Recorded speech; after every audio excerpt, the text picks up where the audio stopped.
Bien, quedo abierta a las preguntas. Gracias. Muchas gracias, señora gobernadora. Pasamos entonces a las preguntas de la prensa. En este caso, el diario Río Negro pregunta para la gobernadora. A raíz de los inconvenientes en las rutas de la región, el senador Alberto Beretilnec presentó un proyecto de comunicación sobre el trabajo de Vialidad Nacional, en el que recalca la necesidad del despeje urgente de las rutas.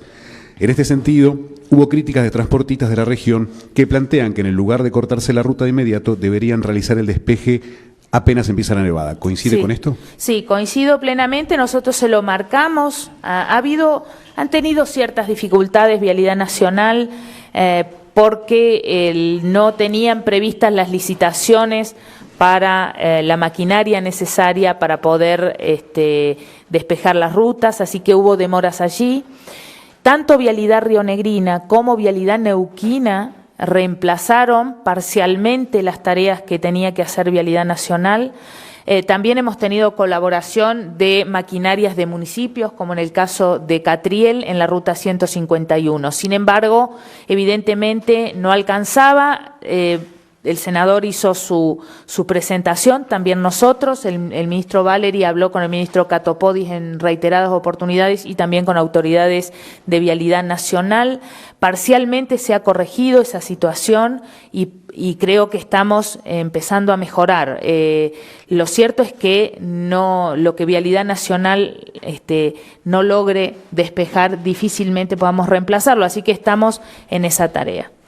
Yo quiero destacar que ni bien llamamos a la provincia, al ministro Buteler, a Carlos, rápidamente tuvimos una respuesta y empezó a despejarse la ruta, lo cual te agradezco, que sé que es dificilísimo, pero que hayan hecho ese trabajo rápidamente. Sí, lo hace Vialidad Provincial como decía, un gran esfuerzo. Estamos llevando los equipos desde Ñorquinco hasta Mencué, con todo lo que esto implica. La ruta también que une Bariloche y el Bolsón también ha tenido dificultades por momentos. Nosotros en un primer momento, cuando Vialidad Nacional decidió cerrar las rutas por la noche, planteamos que eso era absolutamente inconveniente, que lo que tenían que hacer era la limpieza de las rutas para que permanecieran transitables día y noche. Bien, pasamos a otra pregunta, en este caso el Catalejo TV y Bariloche Digital.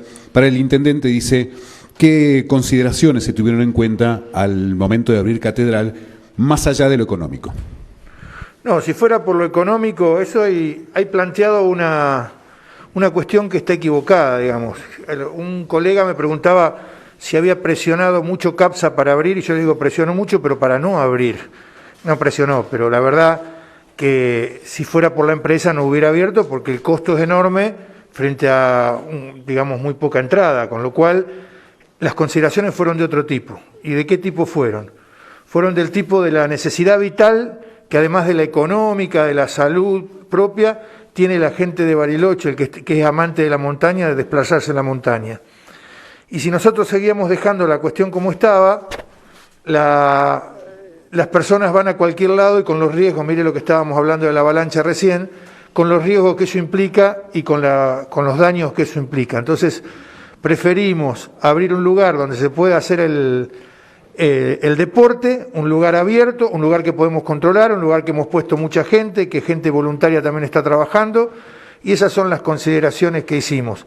En lo económico quizás pueda ayudar un poco a los negocios de la base, a los que hacen takeaway, pero la verdad que la consideración económica no estuvo ahí, sino fue de otro tipo.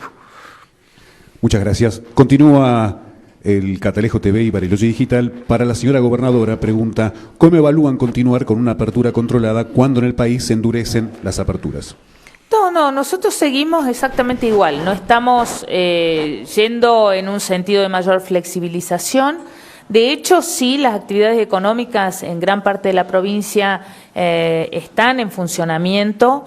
Lo que ocurre aquí es extraordinario porque toda la economía que depende del turismo está frenada, y es lamentable porque hay muchas empresas, muchos trabajadores que dependen del turismo. Pero en líneas generales nos mantenemos como veníamos, lo que sí permanentemente haciendo un llamado de atención sobre cómo nos tenemos que cuidar cada uno de nosotros, poniendo una fuerte responsabilidad en los ciudadanos y ciudadanas y pidiéndoles que no se relajen, que no se reúnan, que todos extrañamos a nuestros amigos, pero que por favor no generemos reuniones, porque es allí, en esos momentos de contacto descontrolado, donde empieza a haber mayores contagios.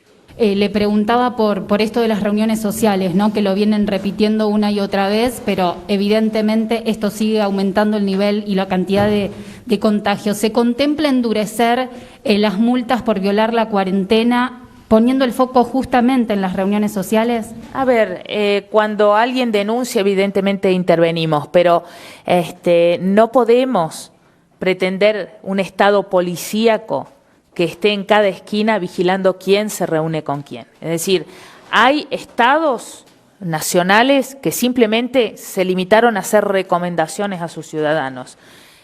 Nosotros no podemos entrar a vigilar y a interferir en el libre albedrío que las personas tienen. Es decir, aquí hay un llamado a la responsabilidad. Evidentemente, si hay una denuncia y se comprueba un hecho, se genera, por supuesto, las acciones legales pertinentes, ¿no? Pero no es lo ideal. La otra pregunta, en torno a lo que está ocurriendo en la línea sur, si tienen un registro de la cantidad de personas o de familias que todavía no pudieron ser asistidas. Sí, tenemos un registro. No significa que sea total, este registro es a partir de las denuncias recibidas, estamos mirando incluso hasta las denuncias por Facebook, en este caso las recibimos por los medios de comunicación, a nuestros teléfonos, es decir, nos van avisando. En líneas generales creemos tener un panorama muy claro de cómo está la situación, porque los referentes territoriales tienen sus listados y esos listados los tiene hoy Protección Civil. Así que estamos poniendo en orden de prioridades, también estamos evaluando cuándo fue la última vez que se visitó a ese poblador para saber hasta cuándo podría resistir en aislamiento. Recordemos que estar en aislamiento no significa estar desprovisto de las necesidades básicas para poder subsistir. En algún caso puede ocurrir, en otros casos no. Entonces estamos evaluando también el estado de situación para ir abordando la llegada en cada momento en orden de prioridad. Tenemos que tener en cuenta que la desesperación de los familiares es real, es concreta y es justificada. Es decir, encontramos familiares muy preocupados porque no tienen contacto o porque nadie ha ido a visitar a su familiar. Así que en esta agenda está todo este mapa de los pobladores. Sí, a ver, ¿dónde estamos? Acá estoy. Acá, ahí va. Sí. Bueno, dos hechos han sucedido en las últimas horas que han puesto en debate la cuestión regulatoria sanitaria en la provincia. Una de ellas ha tenido que ver con el apartamiento de 2 funcionarios provinciales por parte suya. La pregunta es, en ese caso en particular, ¿fue un incumplimiento de protocolos preestablecidos y esto es lo que motivó el apartamiento? ¿O realmente hay que evaluar o considerar algún rango sanitario distintivo respecto de Bariloche, tomando en cuenta que algunos rangos oficialmente se han modificado? Y lo otro tiene que ver con lo sucedido en Viedma y el traslado de reclusos del penal federal y la actitud adoptada por el intendente Pesati. Le pregunto si usted comparte esa determinación. Bueno, en primer lugar quiero destacar la calidad humana y la calidad profesional de las personas que tuvieron que ser apartadas de sus cargos. No hubo malicia en su accionar. Hubo a lo mejor una confusión, una desinteligencia que para saldar la cuestión política y no sanitaria se toma la decisión de apartarlos para que haya claridad en cuanto a lo exigentes que somos desde el gobierno en el cumplimiento de las reglas que nosotros mismos estamos proponiendo.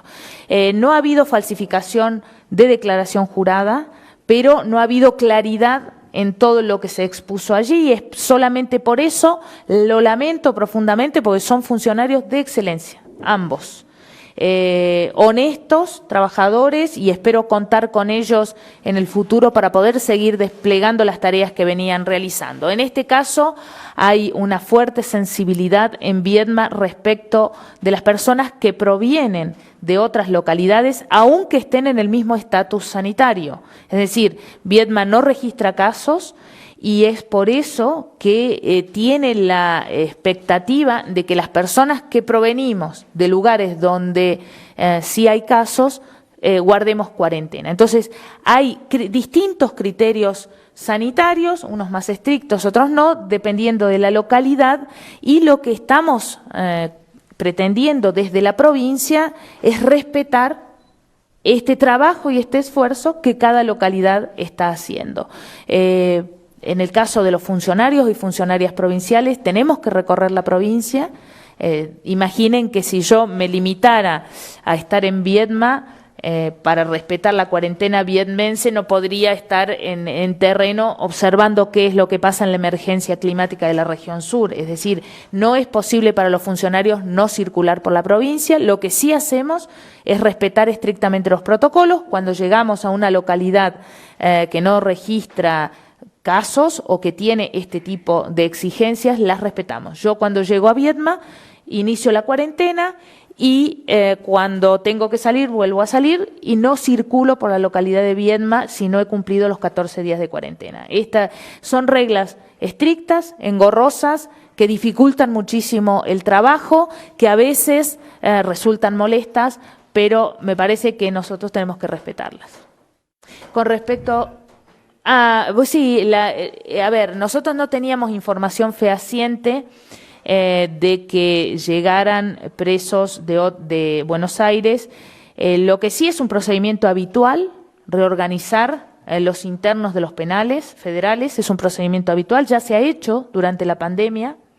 En ningún momento se preveía el traslado de personas con COVID, porque las personas con COVID se atienden en instituciones de salud, es decir, no se trasladan, no circulan por el país. Por lo tanto, esa hipótesis nosotros la habíamos descartado absolutamente, lo conversamos con el intendente, él consideró de todos modos la necesidad de plantearlo ante la justicia ratificó esto que decíamos nosotros, los traslados sí se pueden producir, en el caso de que se produzcan traslados, se testea a las personas antes de ingresar, un procedimiento que también era bastante habitual antes. Así que creo que no deberíamos preocuparnos ni alarmarnos, la circulación en ciertos casos es necesaria y está permitida y sigue siendo así.